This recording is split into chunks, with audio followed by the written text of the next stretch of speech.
হ্যাঁ গো সঞ্চ, ওই যে আগামীকাল আবার বাবার বাড়িতে যেতে হবে। কি, বাবার বাড়ি? আরে না না না না, ওই তোমার বাবার বাড়ির কথা আর বলিও না। ওখানে আর যাওয়া যাবে না। কেন? কেন যাওয়া যাবে না? আরে গত মাসে তুমি দেখলে না, তোমার বাবার বাড়িতে গেলাম তো সবাই কেমন আমাকে নিয়ে রসিকতা মজা ঠাট্টা করছে শুধু। আচ্ছা বলো তো, তোমাকে এইসব কি ভালো লাগছে? আমি ওসব সহ্য করতে পারি না। না না না, যাবো না। হ্যাঁ, সেটা তো তোমার দোষ হচ্ছে না। তোমার যে ওই ঘন ঘন খাওয়া, দিনে কয়বার চা খাচ্ছ জানো?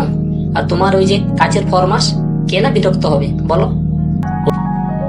তোমাকে কতবার বলেছি আমি, ওই শরীরটা হালকা করো, দিন দিন বেশি মোটা হয়ে যাচ্ছ তুমি। আমার কথা কি তুমি শুনছো? ও, বুঝতে পারলাম। ওই মোটা শরীর নিয়ে তোমার মনে অসুবিধা হচ্ছে। এই মোটা শরীর নিয়ে হিংসা হচ্ছে, তাই না? আমার হিংসা হবে কেন?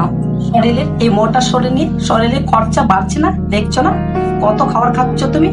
বাপরে, খাবার? সেইটা বলে তুমি নিয়ে আসতেছো নাকি? এই কি বলছো তুমি?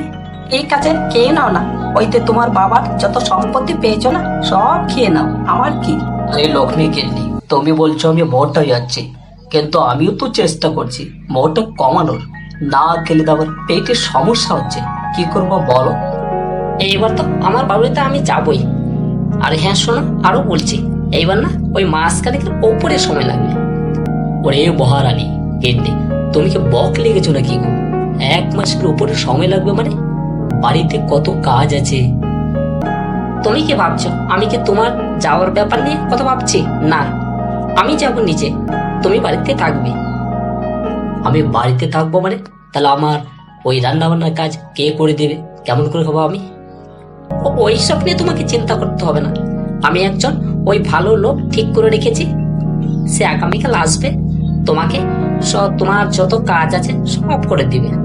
বাহ বাহ বাহ বাহ বাহ, এই তো হলো আমার মহালক্ষ্মী গেন্ডি। ওই এই তো হলো না আবার ভাগ্যবান লক্ষ্মীর কাজ। ঠিক আছে ঠিক আছে, তুমি যাও তাহলে তোমার বাবার বাড়ি।